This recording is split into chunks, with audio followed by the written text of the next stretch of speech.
से जहां पर शाहबाद डेयरी हत्याकांड से जुड़ी बड़ी खबर आपको बता दें, जहां पर आरोपी साहिल को बवाना थाने में रखा गया है। आज कोर्ट में आरोपी साहिल की पेशी होगी। साहिल को हत्या करने का कोई पछतावा नहीं नजर आ रहा है।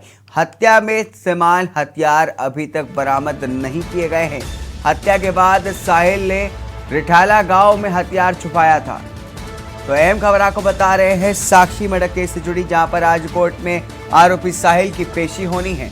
आरोपी साहिल को हत्या करने के पीछे कोई पछतावा नहीं है। आपको बता दें कि आज कोर्ट में आरोपी साहिल की पेशी होगी। साहिल को हत्या करने का कोई पछतावा नहीं है। उसने कहा है कि उसे कोई पछतावा नहीं है हत्या करने का, जिस निर्मम तरीके से उसने साक्षी की हत्या की थी। आपको बता दें कि हत्या के बाद साहिल ने रिठाला गांव में हथियार छुपाया था। बताया जा रहा है कि 16 बार जो है उसने लड़की पर चाकू से हमला किया था। शाहबाद डेयरी का हत्याकांड से जुड़ा बड़ा मामला आपको बता रहे हैं, जहां पर आरोपी साहिल को बवाना थाने में रखा गया है। आज कोर्ट में पेशी होगी आरोपी साहिल की। साहिल को हत्या करने का कोई पछतावा नहीं है। आज कोर्ट में आरोपी साहिल की पेशी होगी। आपको बता दें कि हाल ही में अभी जो है पोस्टमार्टम रिपोर्ट भी सामने आई है, जिसमें साफ हो गया है कि उसने जो है 16 बार जो है चाकुओं से हमला किया था और साथ ही साथ किसी भारी चीज से उसका सर भी तोड़ा है। प्रवीण गुप्ता इस पर बात करने के लिए हमारे साथ दिल्ली से जुड़े हैं। प्रवीण, जिस तरीके से खबर सामने आ रही है कि अब उसको एक थाने में रखा गया है और आज जो है आरोपी साहिल की कोर्ट में पेशी होगी, क्या कुछ अपडेट है? जी मैं बता दूं आपको, साक्षी का जो मर्डर हुआ है, जो जिस तरीके से निर्मम हत्या की गई है उस लड़की की, तो उसको जो साहिल है उसको बुलंदशहर से गिरफ्तार कर लिया गया था। कल शाम की बात है और उसके बाद में उसको बवाना थाने में रखा गया था और उसके बाद में आज दोपहर 2 बजे के बाद में उसकी पेशी कराई जाएगी। और बताया ये भी जा रहा है डीसीपी साहब के द्वारा कि ये दोनों एक दूसरे को पहले से ही जानते थे। दोनों की दोस्ती थी और एक दिन पहले इनका झगड़ा हुआ था और उसी झगड़े के चलते अगले ही दिन उस लड़के ने साक्षी के ऊपर ताबड़तोड़ हमले कर चाकू से वार कर दिया। और उसके बाद में आप देख सकते हैं तस्वीरों में कि किस तरीके से पत्थर की सिल्ली जो वहां पड़ी हुई थी उससे भी कई बार उसने किए हैं उसके ऊपर। जी प्रवीण, जिस तरीके से बताया जा रहा है कि साहिल को इस हत्या करने के पीछे कोई उसे पछतावा नजर नहीं आ रहा है, कोई पछतावा नहीं है, क्या कुछ कहना चाहेंगे इस पर? देखिए मैं बता दूं आपको, पछतावे वाली बात कही जाए तो कहीं ना कहीं इसकी इंस्टाग्राम पे वीडियो भी वायरल हो रही है, फोटोज भी वायरल हो रही है। ये लड़का जो है ये उससे मुस्लिम समाज से है, साहिल नाम बताया जा रहा है, लेकिन ये किसी दूसरे नाम से उस लड़की से मिलता था और बताया जा रहा है कि भोले बाबा की झांकी वगैरह भी किया करता था और वहीं पे ये हिंदू बन के रह रहा था लड़का। तो कहीं ना कहीं इस एंगल को लव जिहाद के एंगल से भी देखा जा रहा है। तो उसमें ये लगा लीजिए कि जिस तरीके से इस लड़के की छवि निकल के सामने आई है, तो कहीं ना कहीं ये भी हो सकता है कि लव जिहाद का मामला हो, या फिर ये भी हो सकता है कि क्या रीजन था इसका मारने के पीछे। क्योंकि जिस तरीके से इसने हत्या की है, इसी तरीके की हत्या पिछली बार भी हुई थी जब उस श्रद्धा के 35 टुकड़े कर दिए गए थे। उसको भी कोई किसी तरीके का पछतावा नहीं था और इसको भी कोई पछतावा नहीं है। तो कहीं ना कहीं देखने वाली बात है कि कहीं ना कहीं ये लव जिहाद का मैटर तो नहीं है।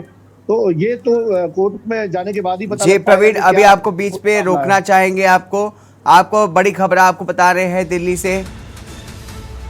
रोहिणी कोर्ट ने 2 दिन की पुलिस रिमांड में भेजा गया है। आरोपी को रोहिणी कोर्ट में भेजा गया है। आरोपी को रोहिणी कोर्ट में पेश किया गया था। दिल्ली पुलिस ने 5 दिन की रिमांड मांगी थी। दिल्ली से खबर आपको बता रहे हैं, जहां पर शाहबाद डेयरी हत्याकांड में आरोपी की पेशी हुई है। रोहिणी कोर्ट ने 2 दिन की पुलिस रिमांड में भेजा है। प्रवीण, जिस तरीके से खबर सामने आ रही है कि रोहिणी कोर्ट ने आरोपी साहिल को 2 दिन की रिमांड पर भेजा है, हालांकि पुलिस ने 5 दिन की रिमांड की डिमांड की थी। क्या कुछ कहना चाहेंगे इस पर? जी मैं बता दूं आपको, जिस तरीके से सूत्रों के हवाले से जो खबर थी कि इसको 2 बजे के पास बाद पेश किया जाएगा, तो कहीं ना कहीं पुलिस को लगा होगा कि 2 बजे तक ज्यादा लेट हो जाएगा, इसलिए उसको जल्दी पेश कर दिया गया।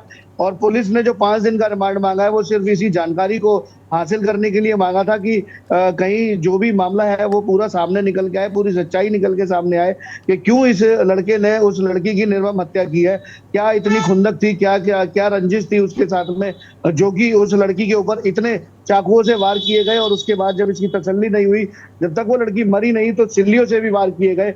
तो उसी के चक्कर में कोर्ट ने ये देखते हुए 2 दिन का पीसी रिमांड शायद इसे दिया है कि 2 दिन में ये सारी सच्चाई लड़का अपने आप ही बयान कर देगा तो ज्यादा बेहतर रहेगा। नहीं तो दिल्ली पुलिस फिर दोबारा से कोशिश करेगी, अगर सारी सच्चाई सामने नहीं आती है तो फिर दोबारा पीसी रिमांड मांगने की कोशिश दिल्ली पुलिस कर सकती है। जी जी प्रवीण, पुलिस जो है अपनी सक्रियता दिखा रही है, किस तरह से कह सकते हैं इस मर्डर के तफ्तीश तक पहुंचने के लिए पुलिस किस तरह से मेहनत करती हुई नजर आ रही है? क्या कोई ढिलाई तो नहीं दिखाई दे रही इस मामले में? जी नहीं, जिस तरीके से मैंने कल बताया था कि दिल्ली पुलिस सॉरी, जिस तरीके से मैंने कल बताया था आपको कि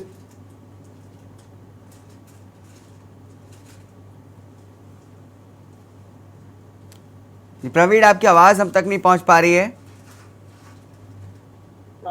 जो भी मामला जी। दिल्ली पुलिस के सामने आता है वो बड़े तरह से और जल्द ही जल्द चंद घंटों के अंदर ही उसको सुलटा दिया जाता है। अब बात करें अगर इसी की, तो ये घटना परसों रात की है और उसके बाद में कल पूरा दिन बीता भी नहीं था, उससे पहले ही 24 घंटे से पहले ही डीसीपी साहब की टीम ने, जो एसआईटी की टीम बनाई गई थी, उन्होंने साहिल को बुलंदशहर से गिरफ्तार कर लिया।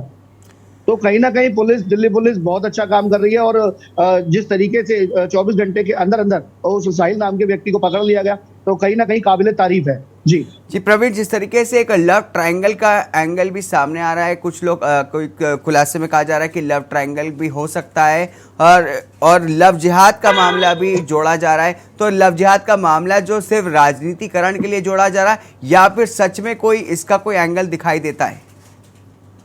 देखिए, एंगल तो दिखाई देता है। जिस तरीके से इसका नाम साहिल है, लेकिन उस लड़की से जब ये मिलता था तो नाम बदल के मिलता था। और तस्वीरों में अगर आप देखेंगे तो इस लड़के ने रुद्राक्ष की माला वगैरह डाली हुई है, हाथ में कलावा बांधा हुआ है। और सबसे बड़ी बात, ये लड़का शंकर भगवान की झांकियां जो कि जागरण में या उसमें कहते हैं कि उसमें करता है, तो जागरण में जो झांकियां होती हैं वो बम लड़के कर रहे हैं। और कहीं ना कहीं इस बात को लेकर इस चीज से जोड़ा जा रहा है कि कहीं ना कहीं लव जिहाद का मामला हो सकता है।